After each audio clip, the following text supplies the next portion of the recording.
Good evening to everyone from Geneva, WHO headquarters. Welcome to the regular press conference on the COVID-19. Journalists who are online can ask their question by clicking raise hand if you are on Zoom. Today we have special guests, but I will let Dr. Tedros do his opening remarks and introduce them. Before I give the floor to Dr. Tedros, just to remind you that we will be also sending you some news from other WHO offices from around the world with the audio file from this press briefing a little bit later. Give the floor immediately to Dr. Tedros. Good morning, good afternoon, and good evening. The COVID-19 pandemic continues to take a heavy toll on families, communities, and nations the world over. But it's also giving rise to incredible acts of generosity, solidarity, and cooperation. We have said consistently that we're all in this together, and we can only succeed together. We need an all-of-society approach with everyone playing their part. That includes people in the entertainment industry. Today, I'm very delighted to be joined by one of the biggest names in entertainment in the world, Lady Gaga, and my friend Hugh Evans, the founder and CEO of Global Citizen. WHO has been working with Global Citizen for several weeks on the Together at Home concert series with artists like Chris Martin and John Legend giving free online performances. Now we're working with Lady Gaga and Global Citizen to take this concept and make it even bigger through the One World Together at Home virtual global special on Saturday, the 18th of April. It's now my great pleasure to invite Lady Gaga and Hugh Evans to say more about this very special event, One World. Dr. Tedros.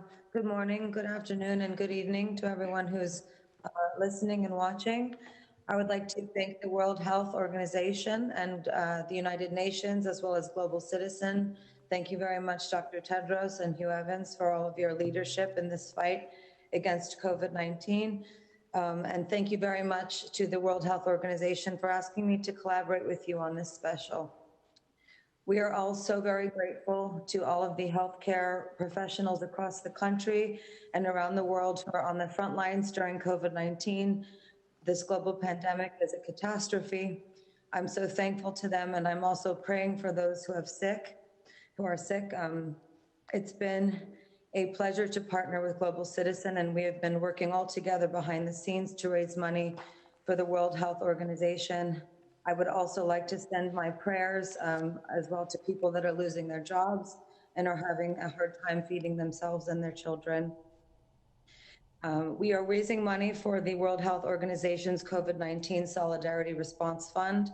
And 7 days ago, we held a call with more than 68 corporate leaders from some of the world's biggest and most generous companies. And I asked them to join my corporate kindness list, as there have been many corporations and philanthropists that have been very, very generous during this time. Since then, we have also been calling on philanthropists around the world as well, and tech companies included. Again, I'd like to reiterate our deep gratitude to the medical community. My heart is very, very achy and warm for those who are ER doctors as well as nurses who are sleeping in cars to make sure that they don't infect their families or their patients. What you are doing is putting yourselves in harm's way to help the world, and we all salute you, and you are a triumph, truly. I am proud to say that over the past 7 days, we've raised a total of $35 million for the Solidarity Fund. This money will include essential PPE, supplies and testing kits around the world, and will help improve lab capacity to rapidly process tests. It will also coordinate research development. It is so important to think globally and to support the World Health Organization to curb the pandemic and prevent future outbreaks. I know Dr. Tedros is particularly concerned about Africa, and so are all. We also need to act locally by supporting local charities and initiatives so that the frontline healthcare workers and those in immediate need have the resources they need to survive during this time.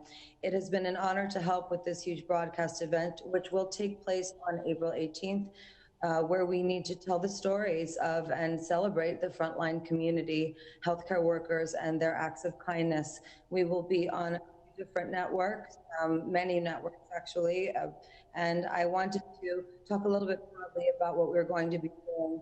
What's very important is two things happen for all of us, that we celebrate and we highlight the singular, kind global community that is arising right now. Two, we want to highlight the gravity of this historical, unprecedented cultural movement. And three, we want to celebrate and encourage the power of the human spirit. I would like to, on behalf of the World Health Organization and Global Citizen, thank Dr. Tedros as well as everyone that has donated so far. We are going to continue fundraising, but I would like to also let you know that this broadcast special is not actually a fundraiser. We all wanted to raise the money before we went on air. So when we do air live on April 18th, put your wallets away, put your credit cards away, anything away that you need to, and sit back and enjoy the show that you all very much deserve. And I'd like to pass this now to Hugh Evans, who's been a wonderful partner of mine. Hugh, thank you so much, and thank you, Dr. Tedros. Well, good morning, good afternoon, good evening, and thank you, Dr. Tedros, and thank you, Lady Gaga. Your Excellencies, ladies and gentlemen, Lady Gaga, Dr. Tedros, you've both demonstrated extraordinary leadership at an unprecedented moment when our society is being challenged like never before, and we are so thankful for your leadership. I'd like to echo Lady Gaga's sentiment and commend the incredible acts of bravery demonstrated by the frontline community health workers around the world. And I hope that we, as a shared humanity, emerge from this moment forever grateful for the work of doctors, nurses, teachers, grocery store workers, and all of those who are the backbone of our communities. Global health is at the very core of the Global Citizen mission, and we must ensure that the world's poorest and most marginalized people have access to resources to cope with and tackle this health crisis. Through One World, Together at Home on April 18, we will be calling on philanthropists, corporations, and governments to fund critical global COVID-19 response efforts, including distribution of resources and PPE to critical frontline healthcare workers. In our partnership with the WHO and United Nations, Global Citizen is committed to driving action to help ensure our global health systems are strong enough to stop a future pandemic before it happens. April 18 is going to be a moment of global unity, connecting the world through a historic global broadcast. We are bringing together the greatest artists in the world under the passionate and extremely talented curation of Lady Gaga.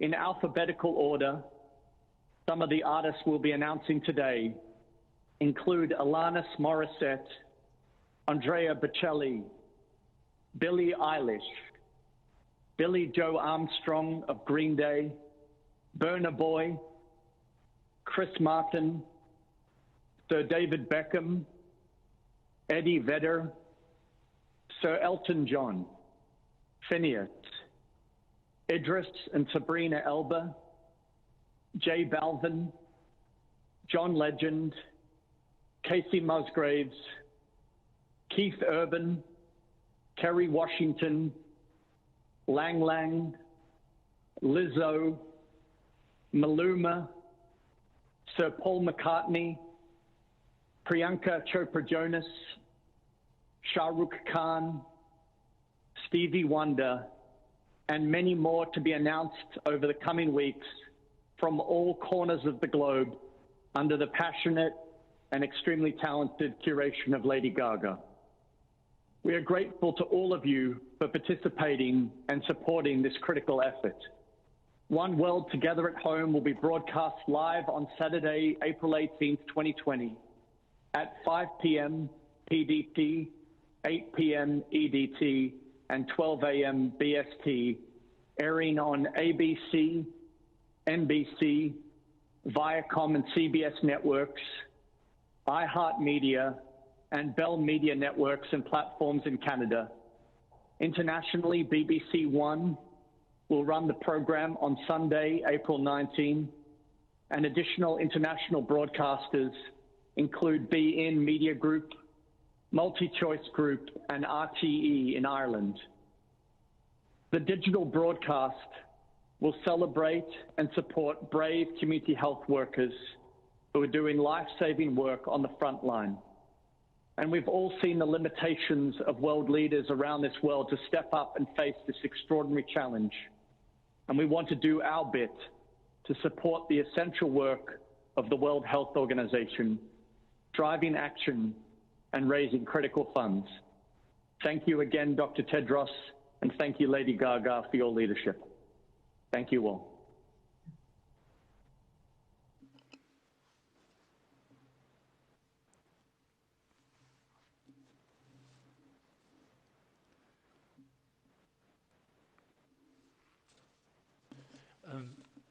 Thank you very much for to our guests for their remarks, and Dr. Tedros, I guess you would like to thank them too. Once again, I would like to thank Lady Gaga and Hugh Evans for their partnership. We had a call last week, and I was so amazed by the energy and passion of Lady Gaga.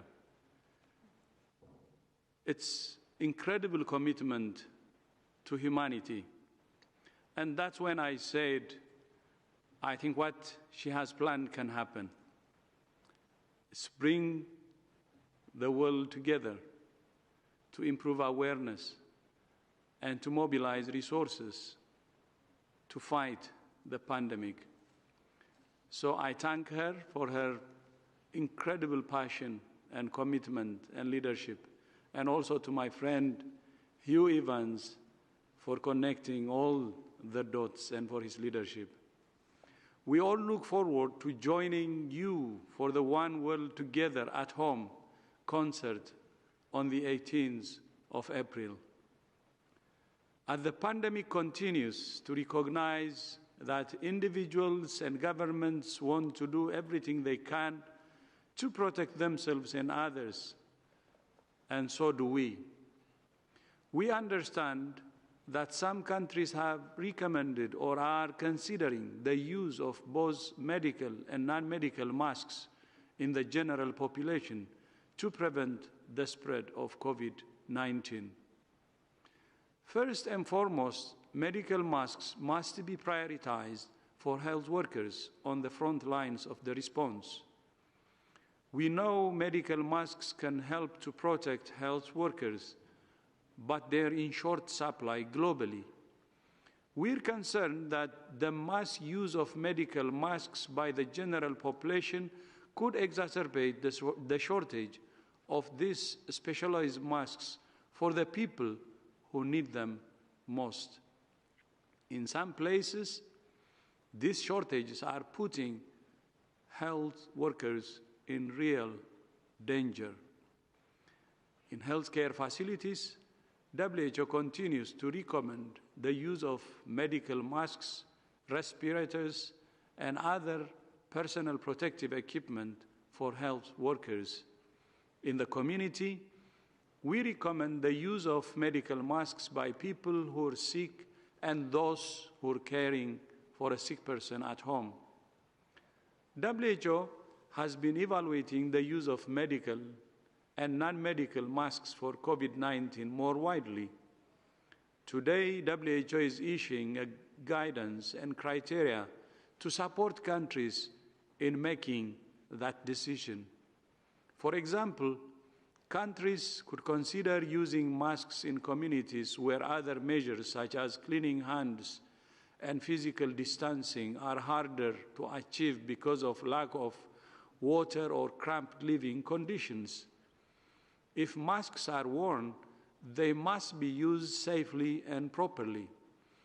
WHO has guidance on how to put on, take off, and dispose of masks. What's clear is that there is limited research in this area.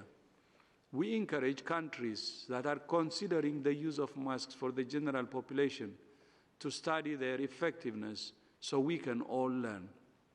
Most importantly, masks should only ever be used as part of a comprehensive package of interventions. There is no black or white answer and no silver bullet. Masks alone cannot stop the pandemic.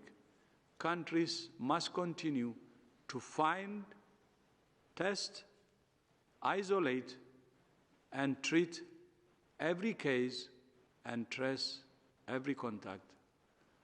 Mask or no mask, there are proven things all of us can do to protect ourselves and others. Keep your distance, clean your hands, cough or sneeze into your elbow, and avoid touching your face. Less than 100 days since WHO was notified about the new coronavirus, research has accelerated at incredible speed. The viral genome was mapped in early January and shared globally, which enabled tests to be developed and vaccine research to start. More than 70 countries have joined WHO's Solidarity trial to accelerate the search for an effective treatment. And about 20 institutions and companies are racing to develop a vaccine. WHO is committed to ensuring that as medicines and vaccines are developed, they are shared equitably with all countries and people. I want to thank the Medicines Patent Pool and UnitAid for the initiative they announced last Friday to include medicines and diagnostics for COVID-19 in their licensing pool. I also want to thank the President of Costa Rica, President Carlos Alvarado, and the Health Minister, Daniel Salas, for their proposal to create a pool of rights to tests, medicines, and vaccines with free access or licensing on reasonable and affordable terms for all countries. Muchas gracias, Mr. President. I support this proposal, and we're working with Costa Rica to finalize the details. Poorer countries and fragile economies stand to face the biggest shock from this pandemic, and leaving anyone unprotected will only prolong the health crisis and harm economies more. I call on all countries, companies, and research institutions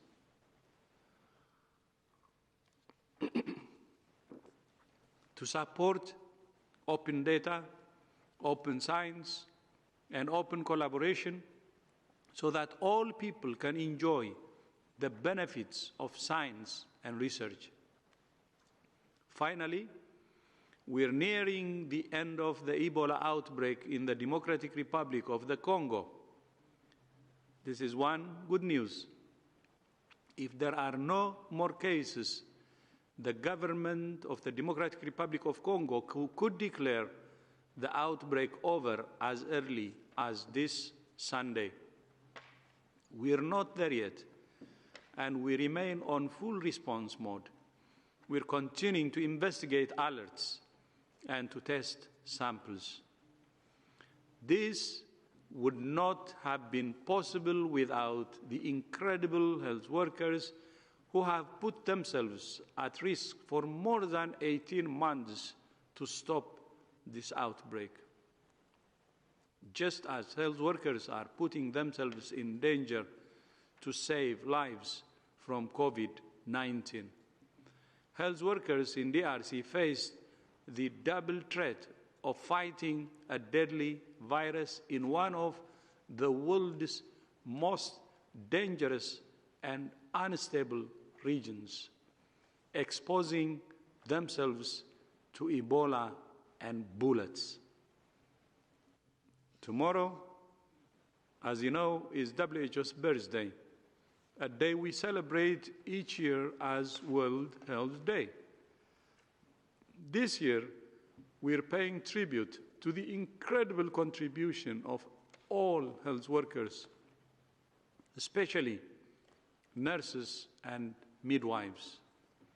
Nurses and midwives are the backbone of every health system. They're there from the first moments of life to the last. Tomorrow, we're publishing our first report on the state of the world's nursing, which highlights gaps and makes recommendations for all countries. One of the lessons I hope the world learns from COVID-19 is that we must invest in health workers, not only to protect lives, but also to protect livelihoods. I thank you. Thank you very much, Dr. Tedros. Also, as always, we have Dr. Mike Ryan and Dr. Maria Van Kerkhove, who will be answering questions. So we will now open the floor. I will go to one question that I received by email this morning, and I promised to answer. That's Ankit Kumar from India today. And Ankit is asking that we have recently seen a spike in cases caused to religious gatherings in India. In fact, almost a third of new cases were linked to one gathering in India. We have also seen incidents of violence against health workers due to fear and misinformation. Is WHO concerned with these developments? What is WHO's message to religious and community leaders as their followers? Well, first and foremost, the idea of violence against health workers is driven by fear and it's driven by misunderstanding. But it's really unacceptable, and we ask everyone in every community to see our health workers as our heroes and to support them in every way we can. With regard to gatherings of any type, be they religious or be they for other purposes, there are always risks associated with such gatherings in the midst of a major epidemic. WHO has issued guidance on that. Many of these gatherings are now postponed or cancelled. We've been working very, very closely with religious and faith-based organisations all over the world, including groups from the Islamic tradition, Christian traditions and others, and continue to work through faith-based organisations to communicate using our EpiWin platform. We're also continuing to develop guidance specifically for the holy month of Ramadan and are working through our Eastern Mediterranean Regional Office to be able to advise governments and religious institutions on how best to manage the risks associated with such holy events. But it's very important again. Having COVID-19 is not anybody's fault. Every case is a victim, and every case needs to be treated with sensitivity, as the health workers who treat them. So it's very important that we are not profiling COVID-19 along racial, along religious, along ethnic lines. This is not helpful. Thank you very much. So this was a question from Ankit Kumar from India today. Now we will go to journalists online. We'll start with Jamie from Associated Press. Jamie, can you hear us? Hi, yes, can you hear me? Yes, please, go ahead. Great, thank you very much. I wanted to just ask you about, over the weekend, Dr. Anthony Fauci mentioned that as many as, if I understood it correctly, as much as 50% of transmission could be asymptomatic. And I just sort of in line with that, if you could just give us a little bit more about what you're thinking about the fact that I'm sorry, hold on. That some countries have said that this outbreak is more infectious than influenza. As much as CDC is saying that it's up to 3 times more infectious than influenza. So, what do you have to say about that? Thanks. I'll start, and perhaps Mike or DG would like to supplement. So the modes of transmission and the way in which this virus is transmitted is of significant interest to all of us.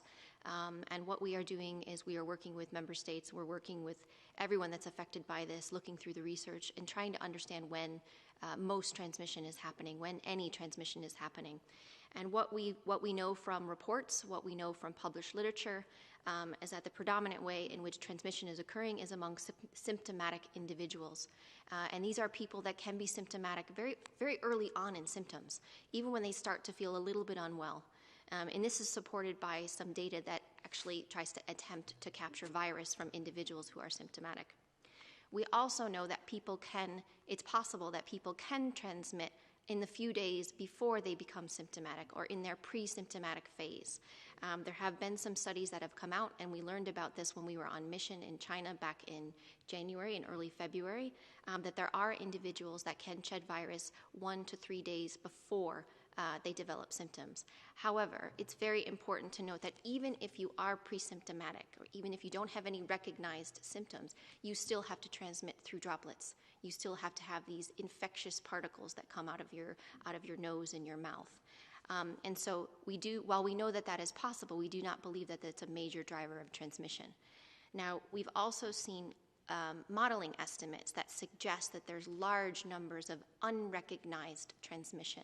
And I used unrecognized on purpose because I'm not saying asymptomatic. I'm saying that we may be missing people who are out there who are infected, but we're missing them because of current surveillance strategies. And that is certainly possible in many parts of the globe. Whether or not those individuals are asymptomatic, we will have to wait until we see results of serologic studies, which we hope we'll be seeing in the coming days, if not weeks. And so what we can say is that most people are transmitting this virus while they are symptomatic. Hi, Jamie. Just in addition to, because I think we have, I would never in any way contradict my good friend Tony Fauci, such an eminent man. There are many different estimations of what might represent asymptomatic transmission or other infections in the community. And we do know, and everyone accepts that when the seroepidemiology studies do come online, we will probably find more people who've been infected unknowingly. There's no question of that. The thing we need to address in all of this is very often the idea of severity versus infection. And there is a huge association between the dose of exposure and the severity of infection. We see this in many other infectious diseases. So we also probably need to look at who is getting sick or very sick, and is the dose and the type of exposure they're getting different to those who may be exposed and seroconvert in the community. So it's not just a matter of looking at how many people in the community are infected, but are there specific elements of exposure that cause individuals to have a higher dose of exposure or a specific route of exposure that causes a more severe infection. There's also that concept of infectious dose when we talk about the different types of transmission. If somebody is exposed to a high dose from another individual directly or from a surface that's heavily contaminated, you can imagine a large dose.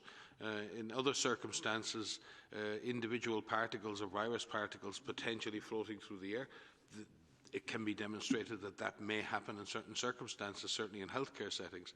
But is that significant in terms of driving infection? Is that significant? Does that produce an infectious dose that can successfully infect another individual? And these are all very important things that still need to be studied. Again, we're only a number of weeks into this. I think we need to have the Severity studies. I think we need more information on what is the infectious dose, and particularly the relationship between the dose of exposure or infection and the severity of the disease subsequently, which has been seen with many, many other diseases in the past, including cholera, Ebola, and others. Thank you very much, Mike and Maria. We will go now to next question. That's Kai Kupferschmidt. Kai, can you hear us? Yes, Derek, thanks a lot for taking my question. So I just wanted to ask about, the global push to try and find a pre-exposure prophylaxis or post-exposure prophylaxis. I understand there's several trials going on, most of them with chloroquine or hydroxychloroquine. I was just wondering whether you can speak a little bit to, what role this could potentially play. And of course, also, there's a lot of smaller studies going on. Is there any way to make sure that they all lead to results that can be pooled in the end? Maria can give you more detail, but certainly one of the Solidarity trials, I think Solidarity 3 or 4,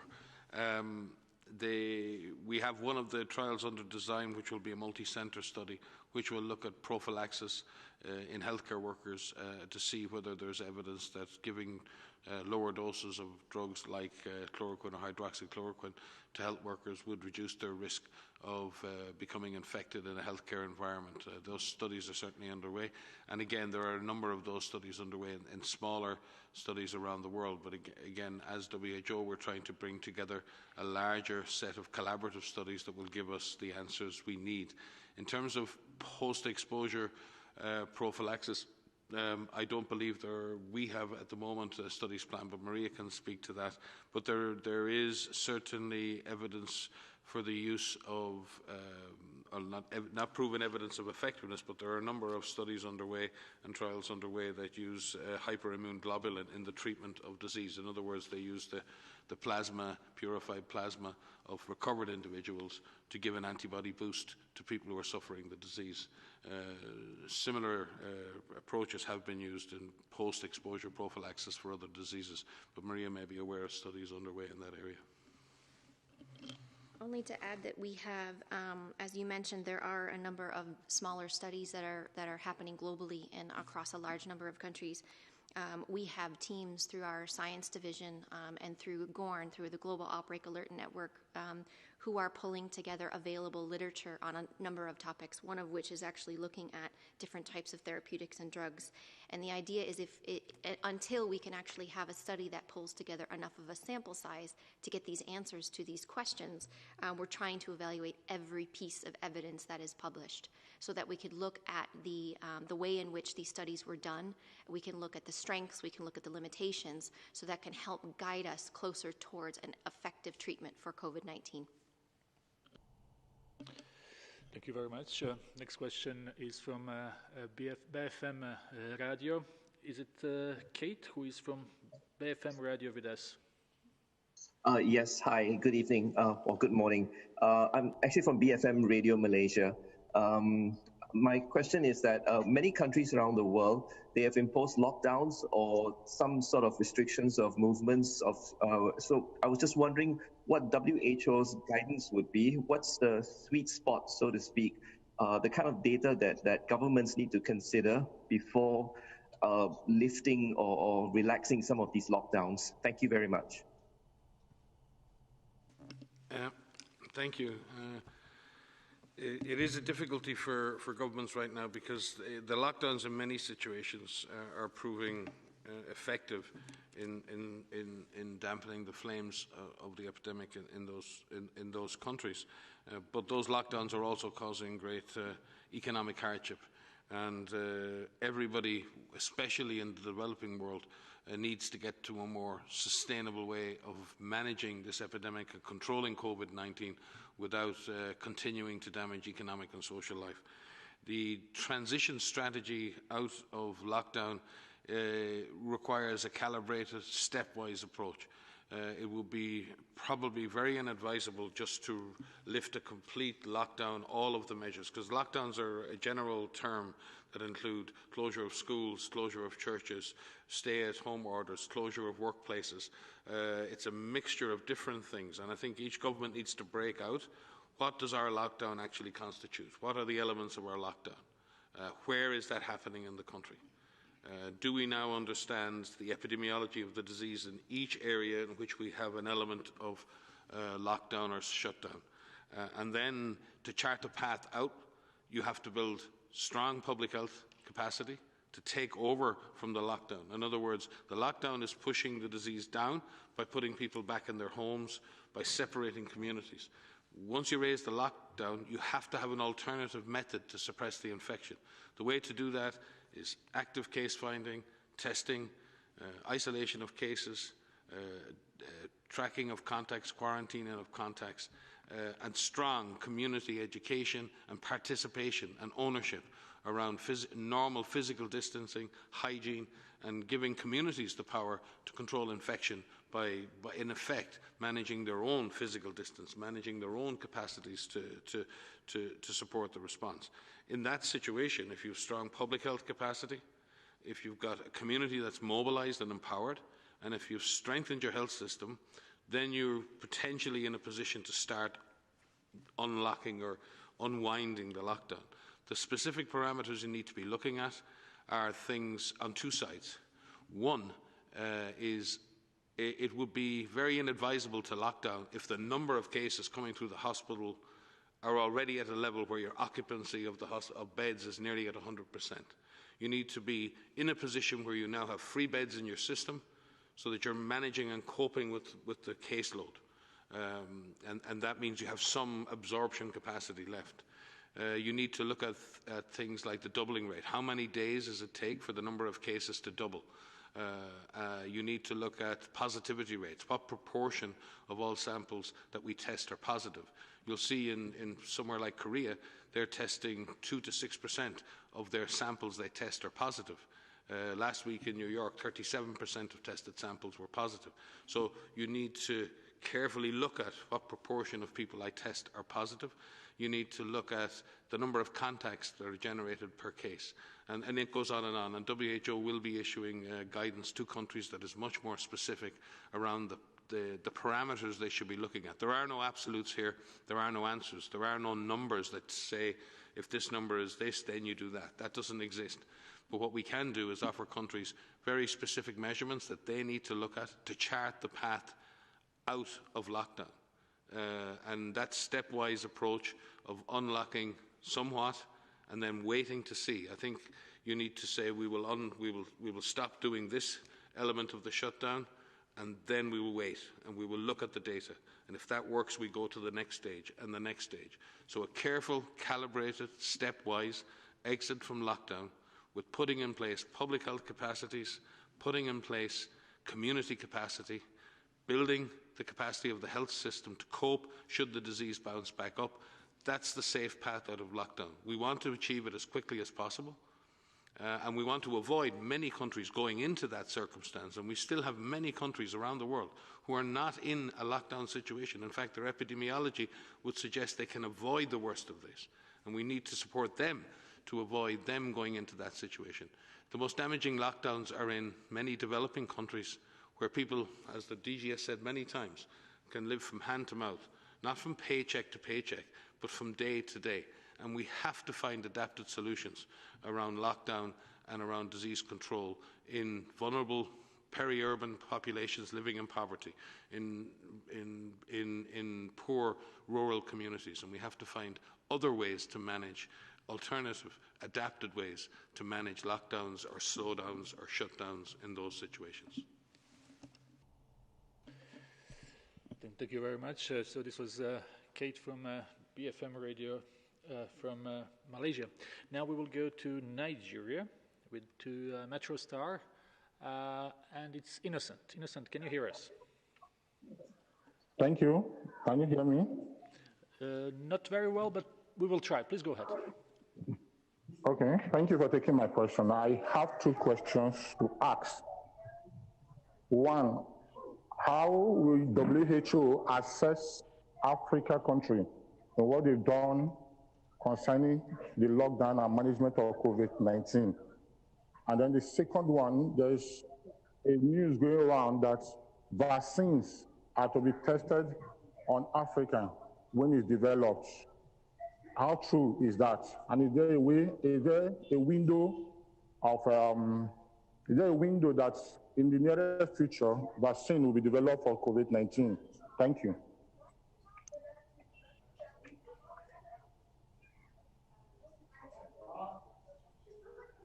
Hello? Yes, we are just trying to make sure that we understood the question. So, yeah, but we will try. I think this is Nigeria, is it? Yes. Yeah. Maria may answer the question around vaccine development. With regard to our general assessment on lockdown, and the Director General may wish to comment on this because he's been speaking with many leaders in Africa, and I believe spoke with the whole of the African Union leadership and countries late last week. So therefore is in a much better position than me to speak about that. We would characterize, so far Africa is actually doing well in this response thus far. Countries have essential capacities for testing. Many countries are taking strong action and want to really focus on finding cases and doing contact tracing and trying to stop this disease becoming much more extensive, given the fact that health systems are not as strong in many countries. They need support in that, though. They need support in testing. They need support with protective gear, and they need to be given the resources to be able to mount those types of responses. So I would characterize that Africa has not suffered the worst of this pandemic so far. The worst of it can be avoided with very, very swift action to support those countries in Africa who really do want to take a comprehensive approach to this disease. And with the many vulnerable people, including refugees and migrants who live in those countries, it is, I suppose, our responsibility to provide that support. But DG, you may wish to speak about your interactions with the African Union countries. So I'll answer the question around vaccines. So what we can say is that there are a number of vaccines that are in development, and vaccines will be tested through clinical trials with all ethical considerations in place in whichever populations are under study, with informed consent, with open and transparent communication. This is of the utmost importance. Not only do we have strong, robust scientific evidence, but we ensure that all of the studies that are done with appropriate and the highest level of ethical considerations. One thing, if I could just mention on the first question around Africa, is that there are a number of countries in Africa right now which have very few cases. And Mike has alluded to this in his earlier response. Very few cases. Some only have imported cases. And there is an opportunity here. This window of opportunity that the DG has spoken about exists in many countries still. There is an opportunity to prevent the worst from happening in a number of countries across Africa and across countries that are still seeing their first case in some island countries. And we need to support those governments, those countries, all of the people in those areas to prevent the worst from happening, to prevent these individual cases from becoming clusters, these clusters from becoming community transmission. And I think that's where we need to put a lot of emphasis on and a lot of support on, so that we can prevent countries from reaching a point where they need to put in these very restrictive movement restrictions. Thank you. Thank you for that question, my brother from Nigeria. On the situation, as Mike said, of course, when you see the number of cases, the African continent has the lowest number of cases so far. But that doesn't mean that, the situation will not be will not deteriorate. It may. So Africa should do everything to prevent this situation from getting worse. And that's why African leaders are doing their best.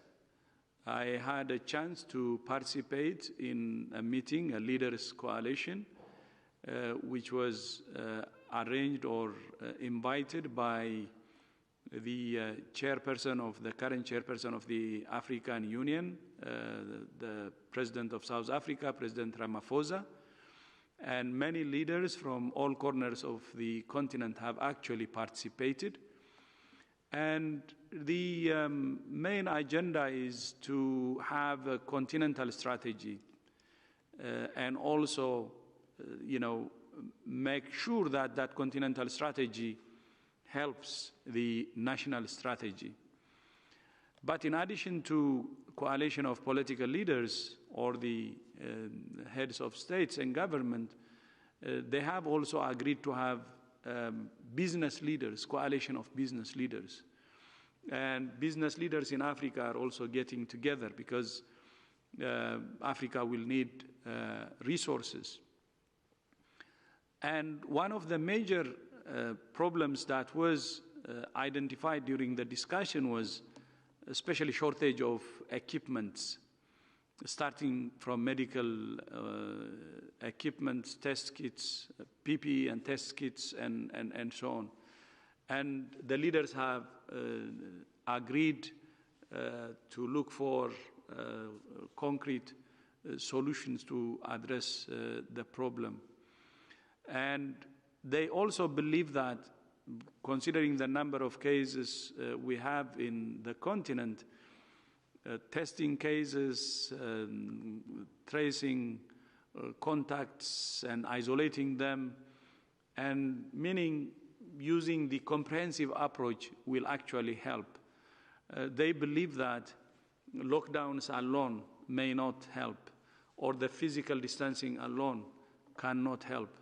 And they have agreed to do everything to follow the comprehensive approach.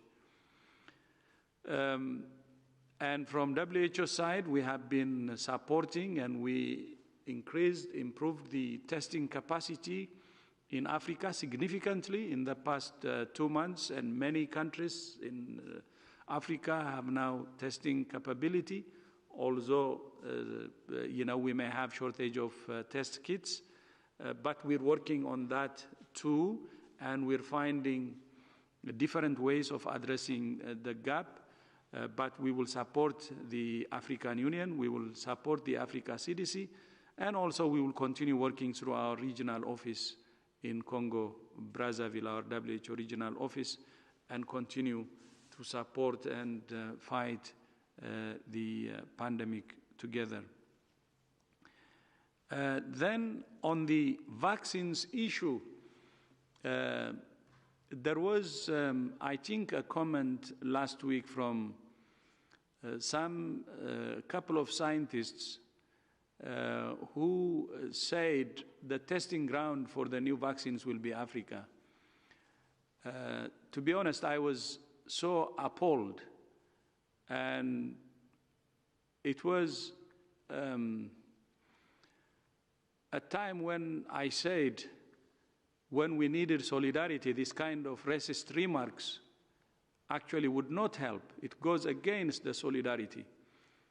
Africa cannot and will not be a testing ground for any vaccine. We will follow all the rules to test any vaccine or therapeutics all over the world using exactly the same rule. Whether it's in Europe, Africa, or wherever, we will use the same protocol, and if there is a need to be tested elsewhere, to treat human beings the same way, equally.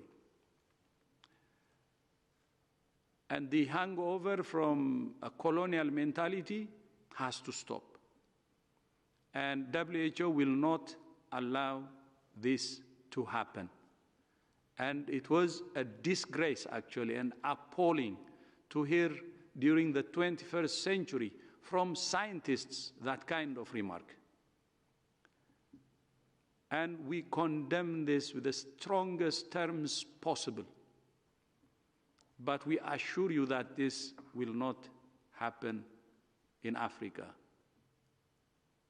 and will not happen elsewhere in any country. Proper protocols will be followed, and human beings will be treated as human beings, because we are all human beings.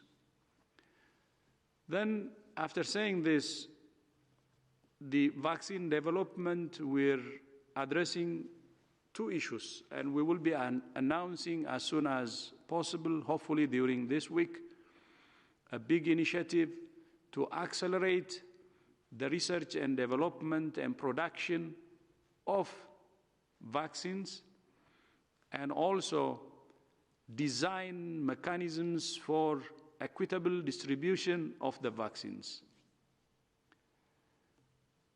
While we're looking for vaccines, unless we break the barriers to equitable distribution of the products, whether it's vaccines or therapeutics, we will have a problem. So we need to address the problem ahead of time. We need to address the problem of access or challenges to access ahead of time.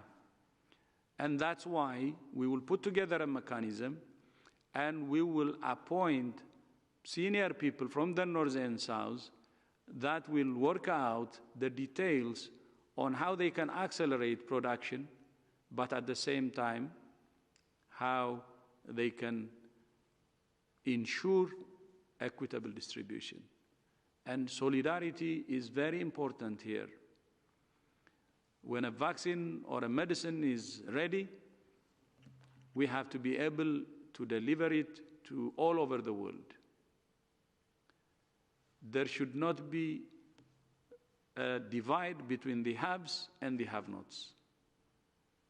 If we say solidarity, solidarity should be in its full form. And I hope each and every individual, each and every human being will go for that kind of solidarity. I thank you. Thank you very much, Dr. Tedros. We'll take a couple of more questions. We go to Yang from Xinhua News Agency. Yang, can you hear us? Can I hear you? Yes, we can hear you. Please go ahead. Okay. As the World Health Day is approaching, what do you have to say to the Chinese? What do you have to say to the frontline medical workers in China and around the world in the global antivirus efforts? And this question is for Dr. Tedros. Thank you. And if we understood well, the question is, what is the message to health workers in China and around the world? The question is not clear. If you can. Oh, maybe you can repeat the question, please. One more time, please. Okay. As the World Health Day is approaching, what do you have to say and what kind of message do you want to deliver to the frontline medical workers in China and around the world in the global antivirus efforts?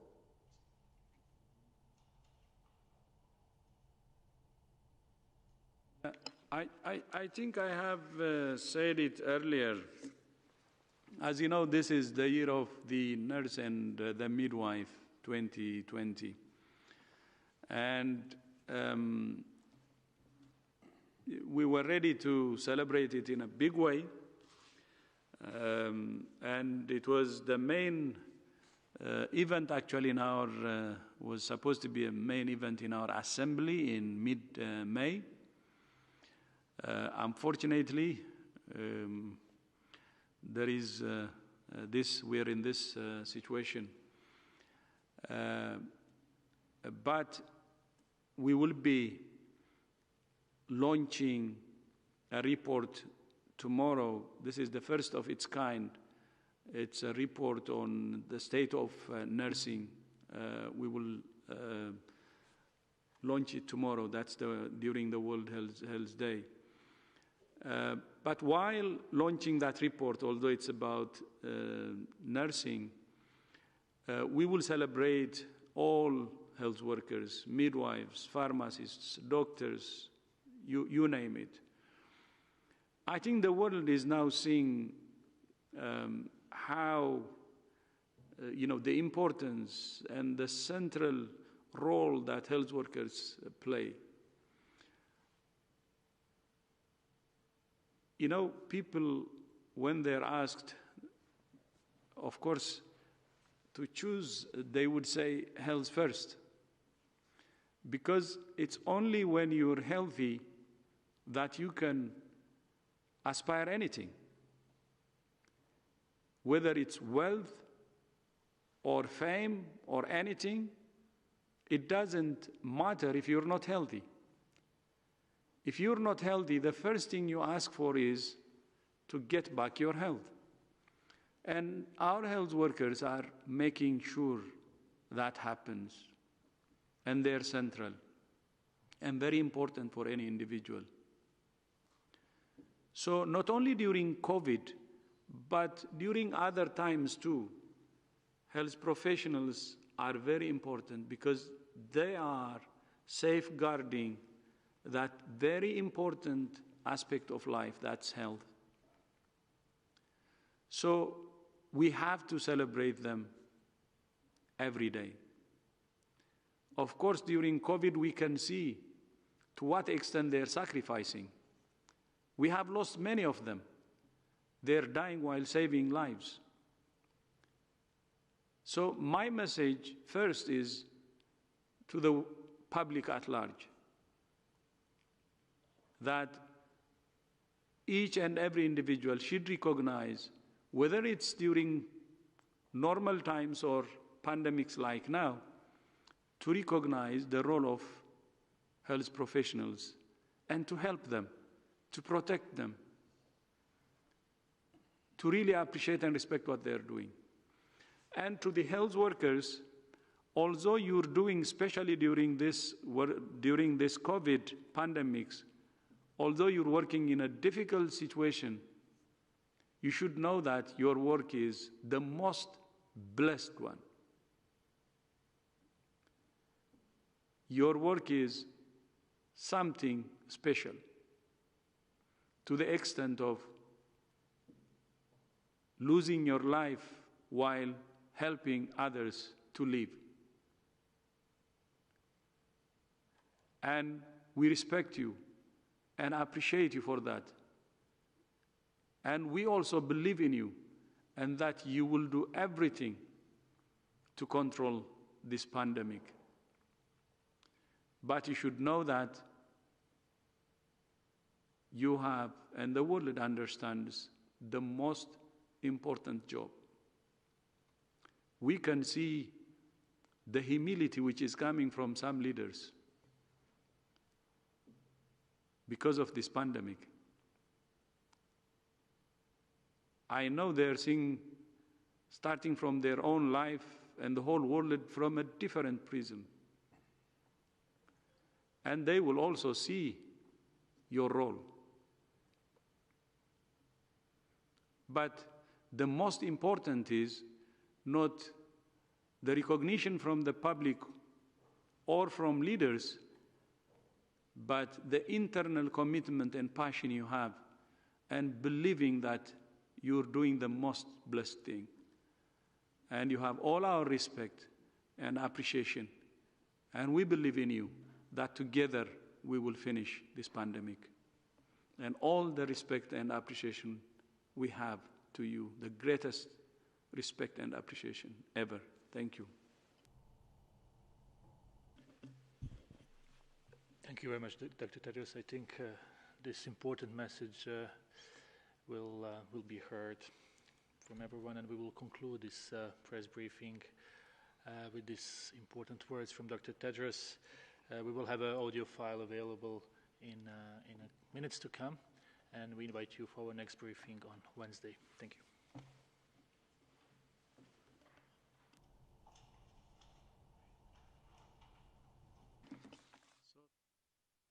And see you on Wednesday. tomorrow, actually, for the launching. Yes, see you tomorrow.